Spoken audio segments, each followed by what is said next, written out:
Yeah, and I think we're live. Awesome. So welcome back to our ongoing series of True Play check-ins. Welcome to those of you who've been following our work on Facebook and Twitter and Instagram. We see you and we really appreciate you. And a big welcome to those of you who are joining us for the first time. Usually we just jump right into the conversation. And you know what, Krystina? I think we're just so excited to start up, these conversations that we forget to provide more context for what we're doing here, what this is all about. Yeah, I think you're right, Jesse. I know I just am really excited because you have so many like really awesome people that we talk to. So before we forget, we want to encourage everyone to check out angieplay.com and the True Play Foundation and trueplayfoundation.org to learn more about our work. And in particular, we really want you to check out the rights and responsibilities of True Play. You can find that on both of the websites, so angieplay.com and trueplayfoundation.org. And really, it's just a good introduction to our values and our commitments that we bring to our work with children, educators, families, and communities. And also, before I forget, if you have any comments or questions for Kate or for me and Jesse, please put them in the comments. I'll be checking them periodically throughout our talk. And if we have time to talk about them or ask them to Kate or, answer them, then we'll do our best to, get them answered if we have time. Thanks so much, Krystina. So 2 weeks ago, we had the great pleasure of sharing this platform with Keisha Reed. And if you haven't had a chance to view that conversation, now is a good time to mention that all of the recordings of our True Play check-ins live here on YouTube and at trueplayfoundation.org forever and for free. So whenever you want, just check it out. They're there.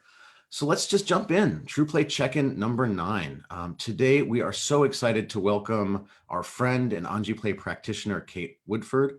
Kate first visited Angie in 2017 as part of a study tour that we organized. And since that visit, she has built this beautiful Angie Play-based bilingual practice at El Mundo de Niños, the home-based program she founded and directs in Madison, Wisconsin. El Mundo de Niños serves children ages 1 to 5, now 2 to 10 because of the pandemic. And Kate probably has one of the richest, most beautiful natural outdoor environments we have seen at a home-based center. Kate studied early childhood education at Wheelock College and has a diverse experience in bilingual education. With that, Kate, welcome. Thank you so much for taking the time to join us and to share about your work. I guess I just want to start out by asking you to tell us a little bit more about your program, your approach, what it looks like. Thank you for having me here today. I'm really excited to be in conversation with you all and continue our conversations about True Play. I'll start off by telling you a little bit about my program, how it began. I studied early childhood education and early childhood development as my undergraduate degree and bilingual education for my master's degree. I've worked both in elementary school settings, in private and public schools, in bilingual schools, both here and abroad. And when my own children were early childhood age, we realized that when we moved here to Madison, Wisconsin, there weren't a large variety of bilingual early childhood programs. And so I decided to begin one of my own. Ever since studying education, and even before that in my work with children, my whole life, the most fascinating part of the work, I think, is watching children live, growing and exploring and changing every single day. From the first classes I took in my undergraduate degree, observing children within early childhood settings, all the way until today, watching my own children grow and watching the children in my program over many years grow and learn and change and really blossom into the people who they are. I started our program with the name La Casita Azul in 2014. And when my children were 2 and 4 and grew to a larger program in 2015, where I became licensed by the state of Wisconsin.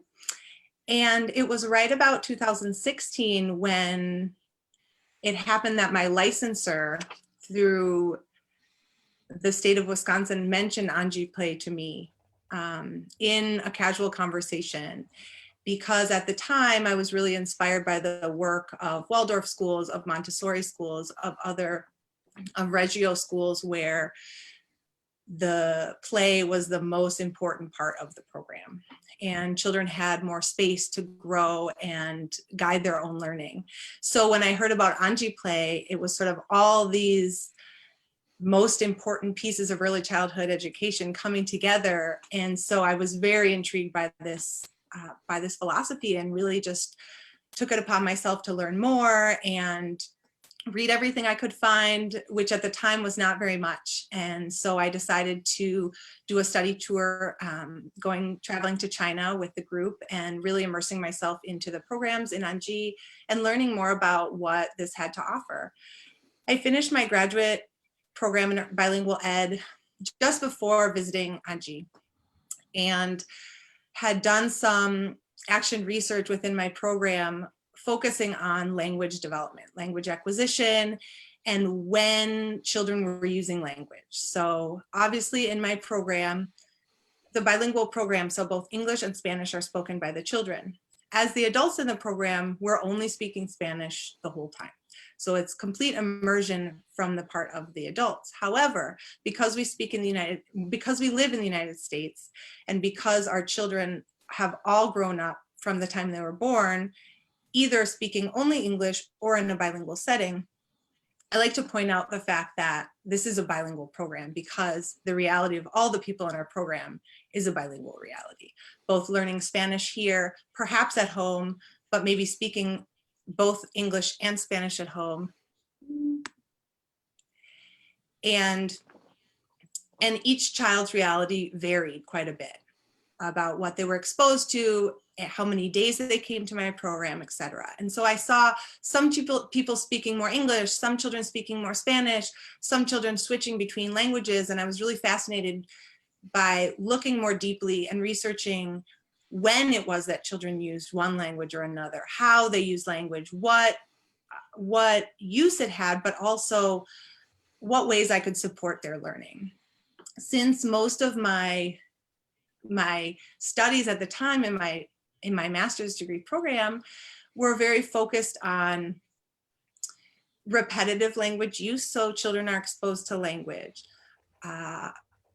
an overabundance of speaking with children, which we know that the more they're exposed to language, the more they hear, the more they interact, the more they know, the more they learn, and the more they integrate it into their being. I also noticed that certain children would speak Spanish with other children, with some children, but not other children. And I spent about 6 to 9 months really focusing on each child's language use. Who was in the room when they were speaking which language? Who did they speak which language to? Which children spoke Spanish at home or only with me? How many days they were in my program?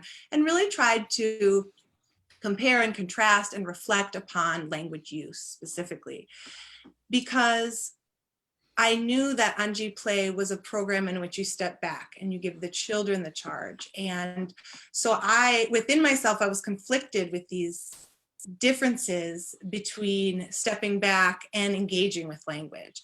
And so I did my own action research for my thesis to really try to tease out what the differences were and how I was going to make sense of this in my program. So the conclusion I had after many months of really observing my children and reflecting upon my language practices in my program, I realized that the underlying motivation for children to speak a language, be it English, be it Spanish, was relationships and understanding. So I noticed that because the children had a relationship with me in Spanish, if I were in the room and they wanted me involved in knowing their play or knowing about what they were doing, they spoke in Spanish every time. If they were engaging with another child who perhaps was younger than them or only had expressive language in Spanish, they would translate for that child, or they would switch languages to make sure that that child was included. And likewise in English, if they had the perception that a child didn't perhaps understand everything, or it was a little bit harder for them to understand when spoken in Spanish, they would switch to English and make sure that child was incorporated into the play. So that was really an interesting discovery within this bilingual program, and really took a lot of reflection, and still to this day takes a lot of reflection about balancing, supporting language acquisition, and supporting children's freedom to guide their own learning. So after going to Anji, I came back with lots of ideas about really just stepping into observation and reflection again with new understanding, new depth of learning, and also discovering sort of the inner conflicts that were holding me back from letting the children guide their learning.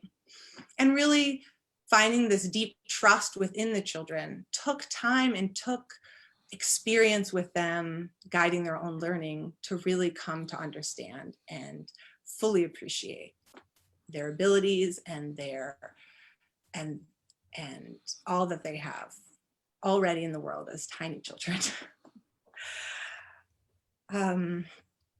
So I guess a question I would have is you're kind of talking about this internal conflict between what you understood in the past as the role of the teacher to provide a lot of language and to repeat a lot of language. I think you called it sort of the overabundance of speaking. And then you're shifting to this stance of more listening, and really kind of opening your ears. And you talk a little bit about how play is important in that. Maybe in a sense that if children have these really interesting, meaningful experiences and they have this relationship with you, then they want to tell you about it. Can you tell us a little bit more about what that looks like? What does a day look like for you? And how does the language sort of emerge from that? What are you seeing happening? Sure. I'll start off by saying that our program, while it will probably look very different from any other Anji Play program, as it will look unique to any other program that exists, we do have a very predictable rhythm. We have times of a schedule in which the children know what to expect, both from the teacher, from each other, from the environment.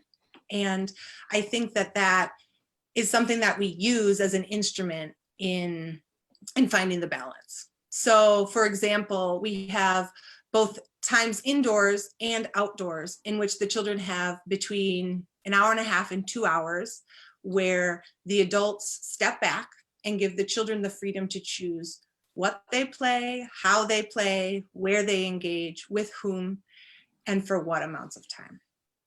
And the adults, we're here to make sure that they are safe. We're here to engage with them in moments that they need us. We're here present with them physically at all times. However, those moments, we're really trying to step back and give the children the confidence and the trust that we have in them to be able to guide in all moments. So I'm talking both when taking risks in social situations. Perhaps there might be some sort of conflict over a toy, or someone might need help with tying a knot, or perhaps a child is crying. These are all moments in which I am present. I am there. I know exactly what's happening. I'm observing. I'm showing the children with my presence and also with my facial expressions that it's safe, they're okay, that it's something that we can take on. And so in doing so, I've seen over time where it used to be that any sort of problem solving or needing to be held or consolation always fell on the teacher. So the children, the first person they went to was the teacher. I need help, so-and-so's taking a toy from me, or I need help tying this knot. And over time, as adults and we step back, we can redirect the children in saying things like, I wonder if this friend can help you tie a knot. I saw them tie it yesterday. Or, encouraging children when someone falls and gets hurt to really bring everyone into the empathy and bring everyone into the consolation and sort of invite everyone to be that person for each of the children, right? In the case that, I've stepped out of the room, or, I'm a little bit further away, right? They know that they can be trusted to go to the friend first, to go seek help if more help is needed. And likewise, that they're going to be okay if someone takes a toy from them, right? If someone takes a toy from them and I don't immediately, get the toy back, sometimes, sitting with those hard emotions is part of stepping back as an adult. And I will definitely have to say the times in which I feel most uncomfortable are these moments where I've been so used to coming in and helping out immediately. And while I still have these moments of discomfort, I recognize that by waiting 30 seconds to console a child who fell, and of course I know that nothing happened to them and that they are fine, or in the face of, you know, a toy getting taken away, the child will be fine, and really giving this confidence to the child, they realize that, okay, well, this thing happened to me. It's something I can tell the child, you know, lifting up their own voice and saying, what would you like to say to your classmate? Or is there something you even want to say to your classmate? Being next to their side and helping in solving problems, but not doing it for them. Also, I would say that in stepping back, we've gained so much more insight into what the children are learning, into what they're interested in, into what motivates them, what engages them. And this is the part that I think is the most exciting about the work. You know, when I'm observing the children on the playground or inside, and all I see is that they're dumping all of the toys into one place. And so inside me, I'm like, oh my gosh, this is going to be so much to clean up. It's going to take so long. So this discomfort sits. But when I step back and I wait and I just try to figure out a better understanding of what they're playing, what they're thinking, what they're interested in, if I step back for 5 minutes, I can understand that each of the toys they're throwing in is something that will be sold at the store, or each of the toys that's thrown into the pile is, you know, whatever it is in their minds. It, you know, from my perspective, it may just look like dumping of toys, but from their perspective, it's a much deeper engagement with the materials. And so during the day, we have these unstructured play times. And also throughout the day, interspersed with those, we have times of gathering, times of togetherness. We have snack times, and we have a circle time, and we have transition times in which we are all together, in which we're conversing, in which there's constant language interactions having to do with relationships, having to do with transitions, having to do with reflection, because during the times we're eating snack or we're eating lunch, these are times in which we are talking about what the children played and asking them to reflect or to tell us about what they were engaged with during the day. After these two large open-ended playtimes in the morning, we always have a moment to come together to reflect. So the children have a moment to draw their play stories, to both draw, to illustrate, but also to explain what it was that they wanted to tell us. So not only are they drawing their story and reflecting that way, but also explaining it. And so this is a moment also in which we support language, and we support vocabulary development, and we support relationship building. And this is a time in which there's often conversation between children about what they played or what they were interested in or what they did or what the significance was of their play. And these are the moments when I look back at what the children were doing, what I saw, and then I come to this moment of play stories, and the rich stories that come out of this time are often so surprising to me, right? Not surprising to the children, but without this time to actually listen to what they have to say about their play, these insights wouldn't be possible. So for example, I'll give you an example about recently, the children were building with blocks outside. And I saw 3 children building together, and I didn't hear very much conversation. And then the playtime was over and we cleaned up and we came inside. And all the children that drew about that play story had very intricate details about where the jails were and what the contraption was that opened the door and who was caught inside or where the guards were standing and whether or not it was safe or not to go inside, and all of this colorful detail, and was in their imaginations but not in mine.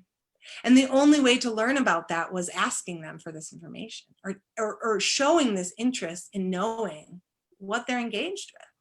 And so over time, I've seen some children, from the time they turn 2 until now that they're 5, move through these play stories, and perhaps what looked like scribbles at first really came with a deep story, right? And now the amount of detail within the drawing is so important to the children, both the detail and the written words and the drawing and the time. It's almost like without it, there's like something lacking within the program, right?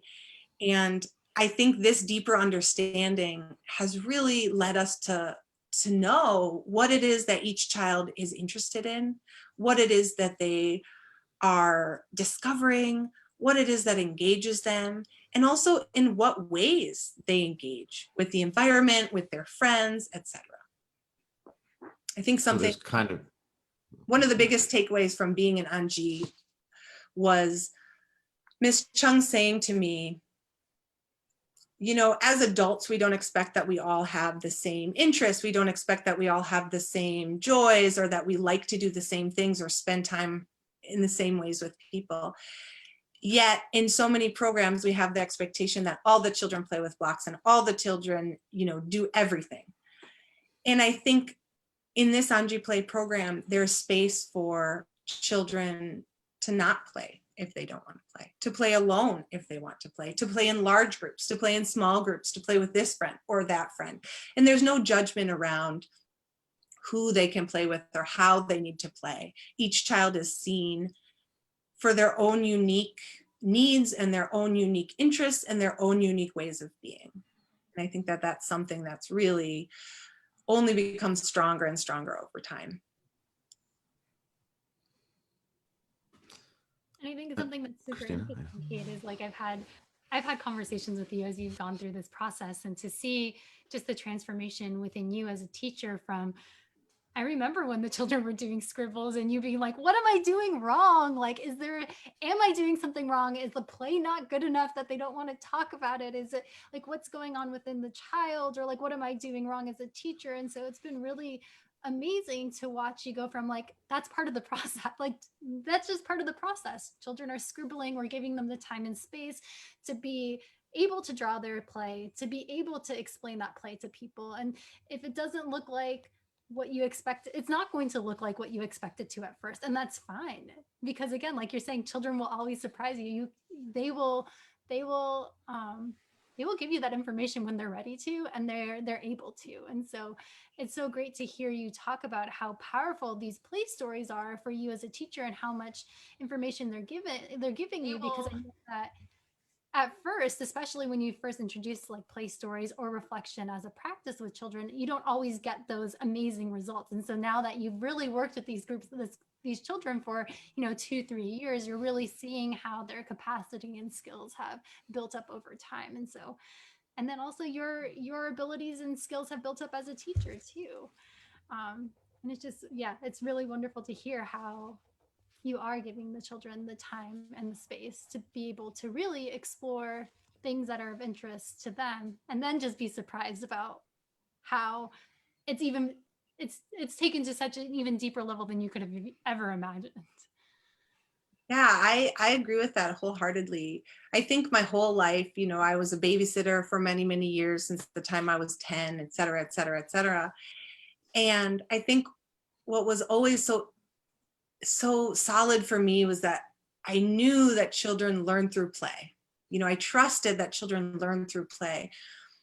But really, the deep trust I feel now in children guiding their learning and their innate strive for learning and growing every single day, and their innate curiosity, sort of this trust inside of me has grown tenfold in the time that I've been working as an Anji Play teacher.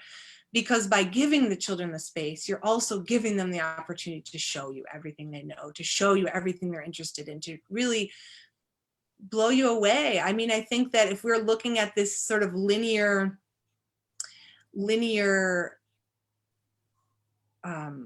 trajectory for learning, but then we take out all the stops and we give, materials that could perhaps, lend to more.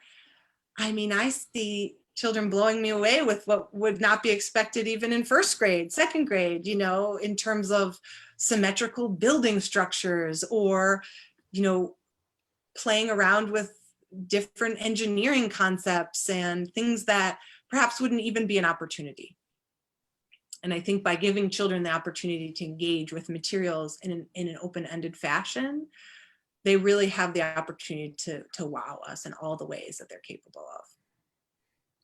Well, and I think you're really talking about this powerful sort of reorientation of stance. And I think you capture that when talking about sort of these scribbles or this imaginative dramatic play, that when we start to look at like what the meaning is there, when we treat it as something that is very meaningful, that's like important and meaningful and isn't just, you know, part of the play, you know, and then we move on to what's important to me as a teacher, or what's important to the world in terms of education and learning, that when you start treating those things as really meaningful and really important, like you're saying, it challenges assumptions and you start to become more attuned to sort of the depth that's taking place. I think even in terms of language development, I think sometimes we can kind of look at, you know, kids playing shop or playing princess, and you miss the metaphor that's being used. You miss the different types of speech that are being employed. You miss the analogies, you miss the descriptive language, because you want to talk about something else. And so you're kind of really describing the shift from not seeing in children what we want, but really seeing what children are doing and what has meaning and what their needs are. And so I think as Krystina is bringing up, as you're bringing up, that treating those things as important and as having meaning, even the things that seem like tossed off scribbles, that elevation of the meaning of the child will mean that it'll continue to flourish, because like you're saying, there's that relationship of trust. You know, I trust you to be interested in what I'm doing. I trust that you see what has deep meaning to me also has deep meaning to you. And the deep meaning to me is the priority, right? It's not, okay, let's take that and do something with it to get somewhere else on that linear curve where I want to see, or that linear trajectory I want to see you. But let's just explore that. And I mean, that kind of brings us to a question. And I know, you know, we call these true play check-ins. True play is just deep and uninterrupted engagement in the activity of one's choice. It's what we like to think of as just play, right? But then we're talking about Anji play, which is sort of a more specific practice.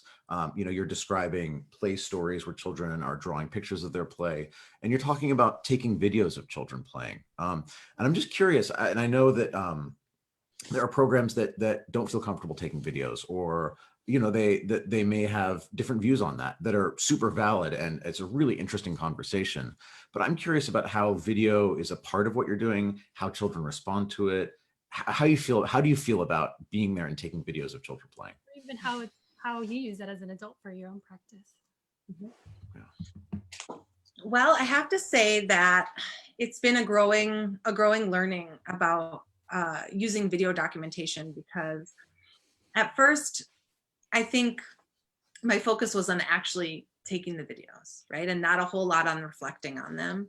And while, yes, it helps me while I'm recording to kind of check myself into not interrupting play or not engaging in the play in a way that I am directing. Also, it helps, I think, for the children to recognize that I'm not part of the play at that moment. So if they see me recording, they know, oh, she's doing, you know, her work and we're doing our work, which is play. And so over time, what we've done with these videos is we've gone back and reflected upon them as adults, as teachers, with other Anji play teachers from other sites, but also with the people who work here in my program. Previously, I'd worked with an assistant last year. This year, my husband is working in the program with me. And I think by looking at the videos, by reviewing them once and again, multiple times, each time I review the video, even if it's the most, you know, seemingly mundane video, every time I watch it, I notice something else. I noticed something else that a child was doing. I noticed something else a child was learning. I noticed something else a child was exploring. I noticed how they were interacting socially. There's, you know, endless ways to see children. And I think the the recording of videos has really helped me to see them in all the ways. And not only for myself, but to have conversations with my coworkers around the children, where they are, what they like, where, you know, kind of where they're going, but also who they are right now. And the recordings also serve as sort of a portfolio over time to see how interactions change. Perhaps language use changes, perhaps social dynamics change, perhaps, you know, the ways children assert themselves or the materials they use or whom they interact with. And when I have a chance to sit down and look at these from various different sort of frameworks, or if we're looking at different specifics within the videos, there is always an endless amount of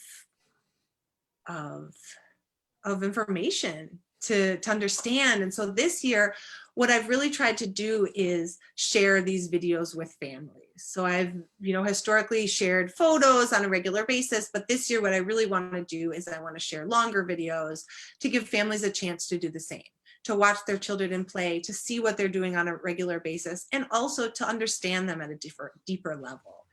Because I think what they do in play, how they act in play, the ways that they engage with others really shows us who each child is and what their personality is, not only how they grow, but who they are from the time they're little. Oftentimes when I see older kids, I recognize that they were that same child as a 2-year-old or as a 1-year-old.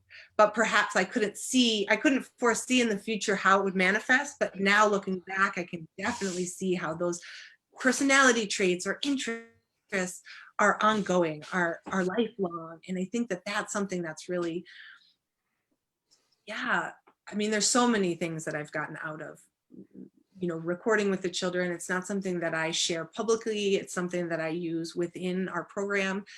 And also the children, when they review the videos, they're always enthusiastic about seeing who's in them and what they're doing and remembering what they played. I noticed that children, when they draw their play stories, they often will draw what happened immediately before. So perhaps what they played outside, because when we come inside, that's when we do the play stories. But maybe they didn't remember or think about what they had played for the whole 2 hours before we went outside when we were indoors. And so by having these videos, by having photo and video recording, there's a chance to sort of pull them back in the moment and reflect on other times of the day that perhaps were not maybe the most poignant in their memory at that moment, but were another moment in the day in which they were engaged or they were, you know, interacting. I think you bring up a really important point. And oh, you froze for a second. Okay, cool. You bring up, I think, an important point. And this is something that, you know, I know Krystina and I talk a lot about, and we think about a lot in our professional development work and our work with our partners and with other practitioners. Is that, you know, a core value or a core commitment of Anji Play is just this act of reflection, right? Of coming together and reflecting. And because that is a key component, the approach evolves, right? So always self-determined, self-initiated, self-directed play in safe environments, you know, stepping back, those don't really change. That's a core feature. But then when you reflect, things like reflection can be brought in different parts of the day. So rather than saying, you know, at X time, you have to sit all the kids down and watch videos of play, it might be that a child is drawing a play story and they say something like, oh, wait, I want to know more about that. Is that this thing in this video? And you have a conversation and they're brought back into that. And you see that in Anji too. You see that evolution. You see children when they're describing their play stories to teachers, the teachers bringing out a video. You see smaller groups engaging in reflection, whereas it used to be the entire class coming together. And so I think that that's a great reminder that the values are fixed, but the practice evolves. And I think to the benefit of children, but certainly in the pursuit of deepening reflection and deepening the adult's understanding of the child's experience. Can you tell us more about what it's, and feel free to not answer this, but what has it been like to bring your spouse into the work, to bring him into this project and into this practice? I will definitely get into that. One thing I wanted to say before I move on from Sure. in regards to the practice evolving, I would say that in the ways that I've been learning over the last, since 2017, I think of my child now, who's 5.5, who at the time had just turned 2, and so who has been through this process of play stories for now the 4th year, right? And now what I see, and there are 3 other children who are in the same situation. So they all started as 2-year-olds at the same time, and they've moved through this process with me.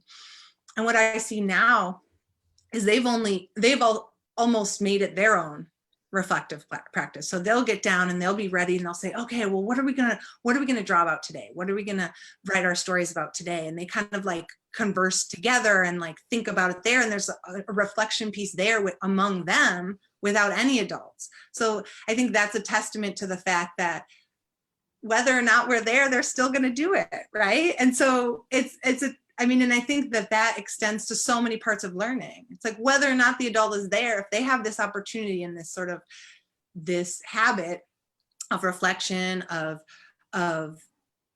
this habit of knowing that people want to know what their stories are, and they have this really important book that it's going to go into, and that later they'll be able to share that. It becomes their own practice, just like it's become our own. In regards to working with my husband, I think it's been really amazing to start working with him, because for so many years, I told him about my work and I would explain it all to him, and of course shared with him everything I could. And yet it sort of took him coming and being here full time to really sink into the meaning of the program, the richness that is the program that we have here. And also, since he worked full time, he didn't really have a chance to experience it. Of course, he was here, for short parts of the day, or perhaps he would sub at times, but really hasn't had a chance to have this prolonged experience in this program, right? Stepping back within the environment that the children already feel safe. They already know what the expectations are and the freedoms that they have. And so we started working together in September. And now in February, I think it takes about this long to really understand sort of what are his interests in learning about the program? Where is he interested in going deeper? What is it that we can talk about together to go deeper both? We can watch recordings of videos together and look at the richness of the play on an ongoing basis, as well as recognizing the difference in our styles as people, as in relationship to the children, and how rich it is for them to have those multiple experiences with people. We don't have to be the same person to be able to support them in their learning. We don't have to be the same person to engage within this program. And I think that that's what I've taken away so much from Anji Play. While the philosophy has a core of love and joy and reflection and engagement and risk-taking, the ways that it can manifest into the world and the ways that children can experience that within their program can vary depending on the relationships, depending on the program, depending on the place you are.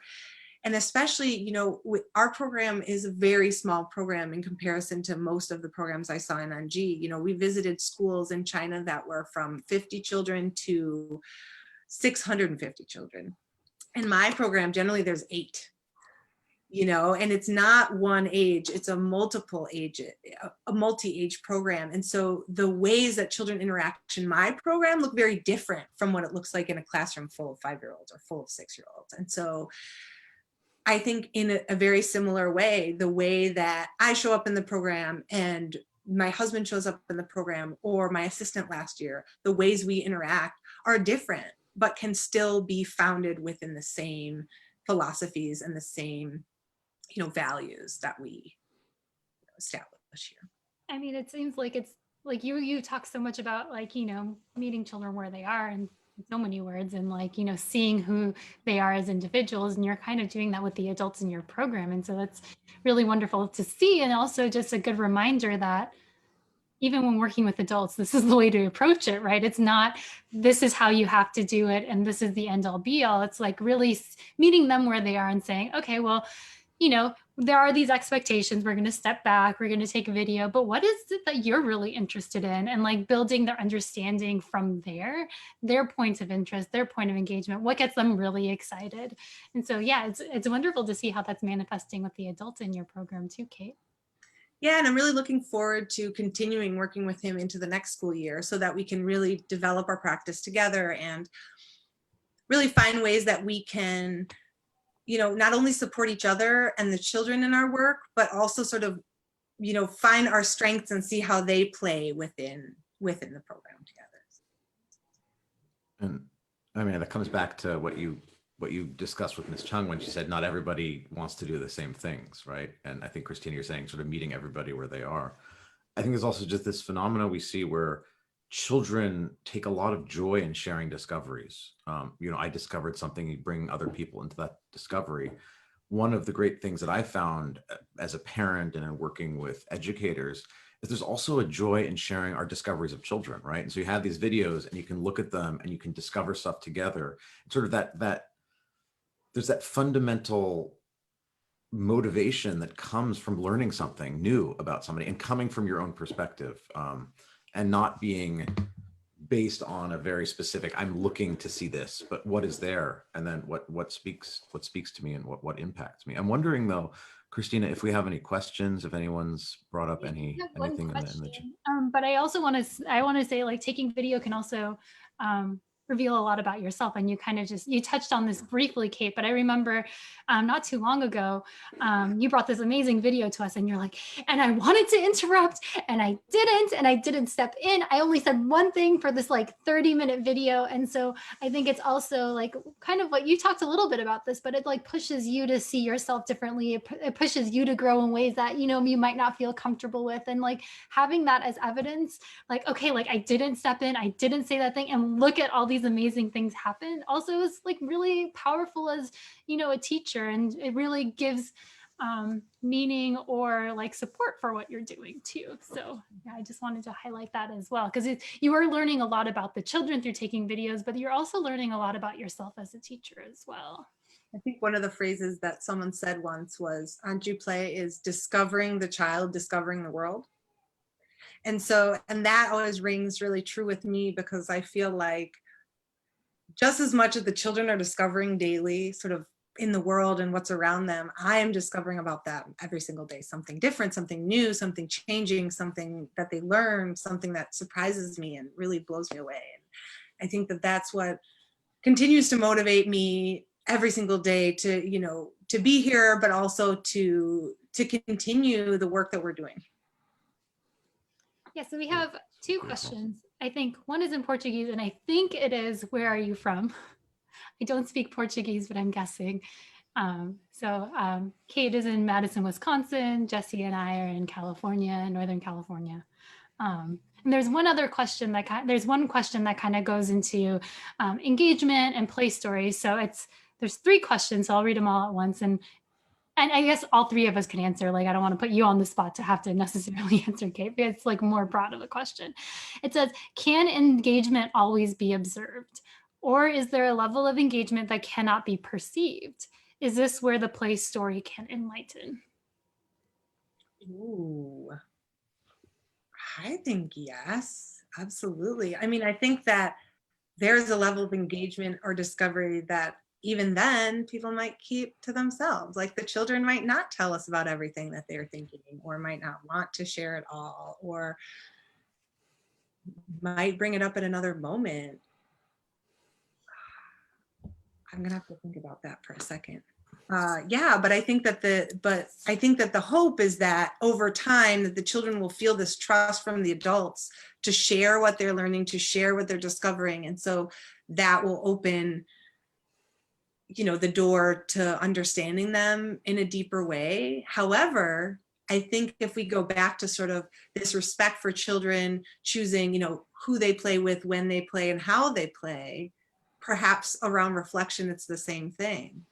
We can respect, how children decide to, reflect on their play and engage in reflection, with whom and in what ways. And I think that that's part of the motivation for sharing with families also these videos, so that they can reflect perhaps at home or with us or in other situations as well.